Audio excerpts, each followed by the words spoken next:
Pessoal, mais uma vez aqui para a gente poder discutir os conteúdos dessa disciplina de Civil 237. Quero agradecer a vocês pelo interesse, pela dedicação e pelo tempo que vocês estão investindo aqui nesses conteúdos. Muito bom. A gente já vem falando nas nossas aulas teóricas sobre agregados, sobre os tipos de agregados, algumas características desses agregados, algumas propriedades desses agregados, principalmente em relação às suas características físicas.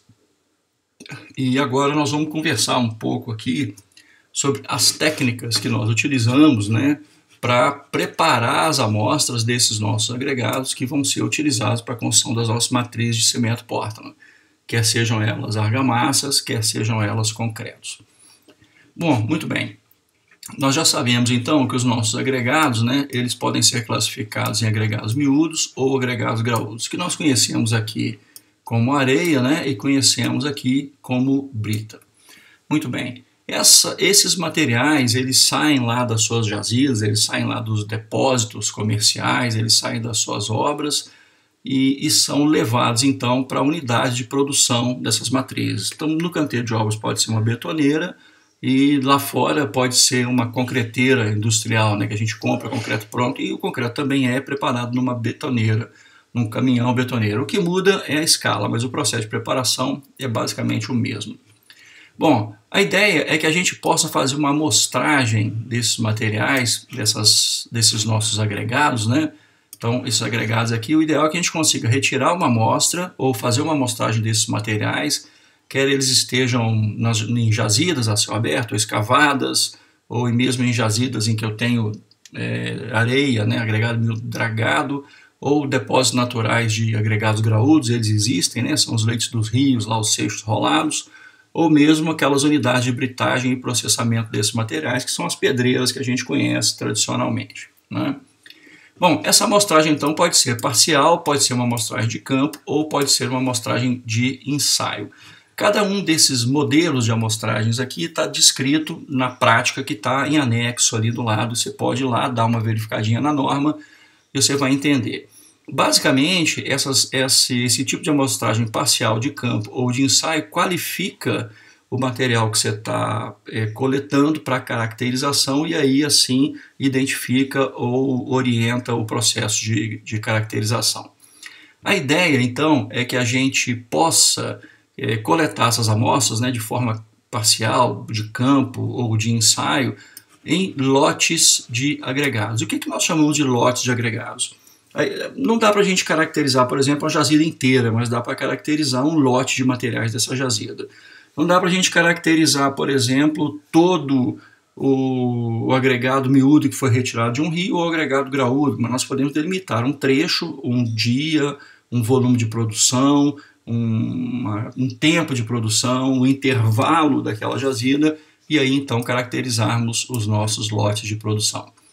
Bom, esses lotes ainda podem ser caracterizados por algum tipo de material armazenado, com lotes com intervalos menores que 300 metros cúbicos de volume, ou ainda 12 horas, intervalo de 12 horas de processamento. Muito bom.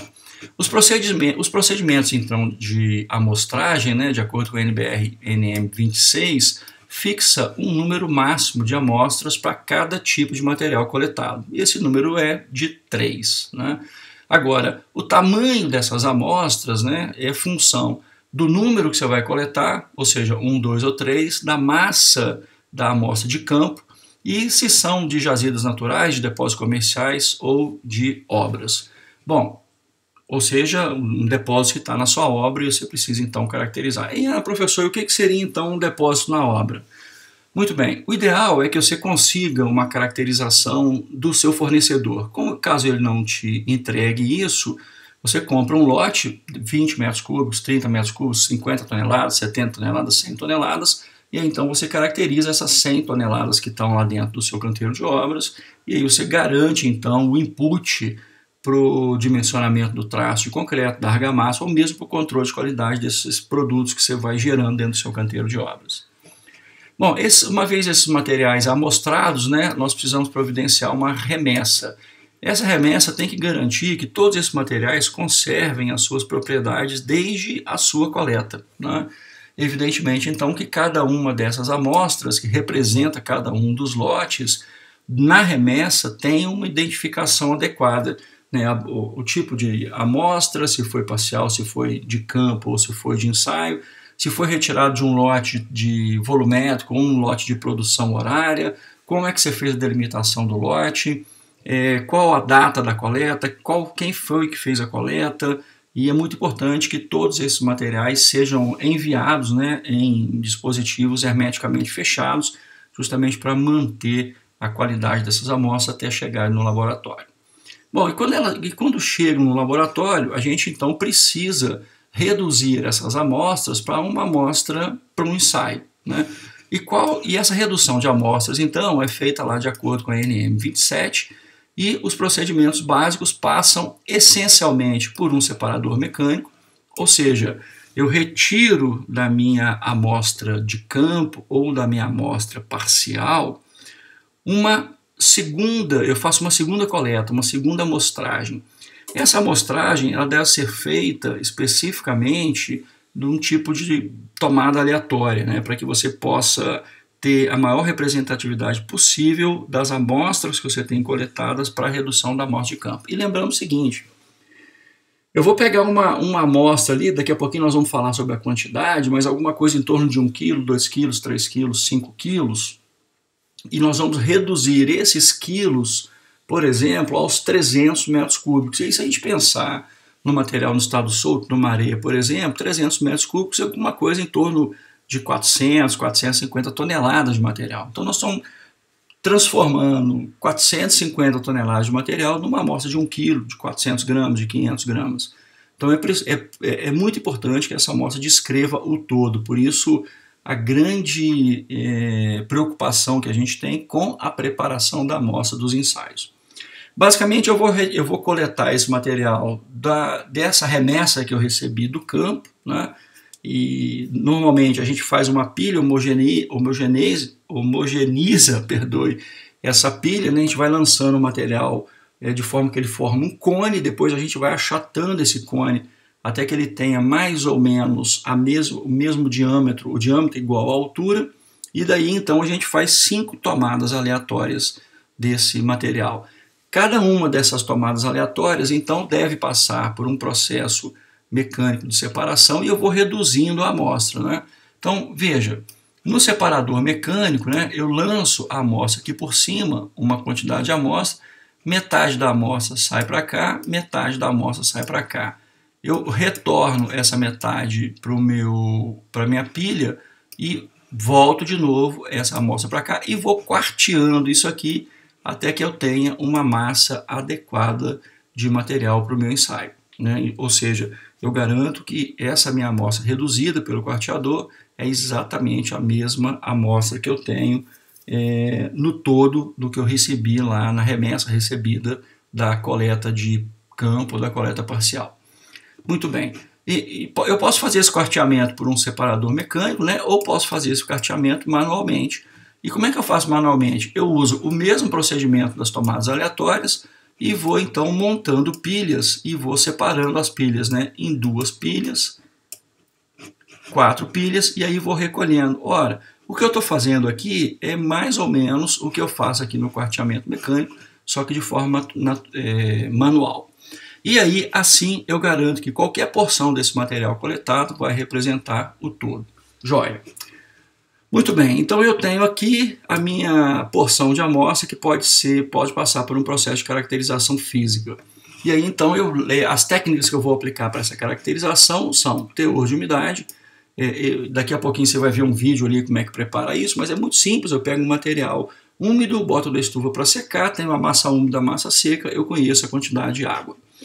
A massa unitária também temos uma prática aqui feita que você vai enxergar daqui a pouquinho, no próximo vídeo, no próximo módulo, onde eu meço a massa específica dos materiais no estado solto, né? Então isso tem um procedimento para você fazer essa determinação, eu levo em consideração nesse volume o espaço vazio entre os grãos. A massa específica é um pouco mais direcionada ao grão do agregado e não ao conjunto do material, né? Então a massa específica está mais relacionada à constituição química, aos minerais, aos elementos que formam cada um do agregado. E essa é a relação entre massa e volume do agregado, e não do mineral, e não do agregado fino ou graúdo, não do material, né? Existem duas técnicas, né? Uma para agregado miúdo e outra para agregado graúdo, e daqui a pouquinho você vai ver ali também na demonstração no próximo vídeo. Bom, determinada então essa primeira etapa, né, eu vou para a granulometria, lembrando que na granulometria o meu material deve vir seco, né? Então, na melhor das hipóteses, eu já conheço a umidade e já posso então trabalhar com a minha granulometria. Construo uma curva que descreve a composição granulométrica do meu material. Normalmente isso é calculado considerando percentuais retidos e percentuais retidos acumulados. O percentual retido é só o que cabe, o que fica retido em uma determinada peneira. O percentual retido acumulado é o que fica retido nas peneiras de graduação decrescente, né, da maior para menor, ou seja, o que fica retido na mais grossa, na menos grossa, na fina, na menos fina, na fina. Então eu vou somando essas massas retidas e construo então o que eu chamo de retido acumulado. Tudo isso me leva à obtenção de uma curva granulométrica.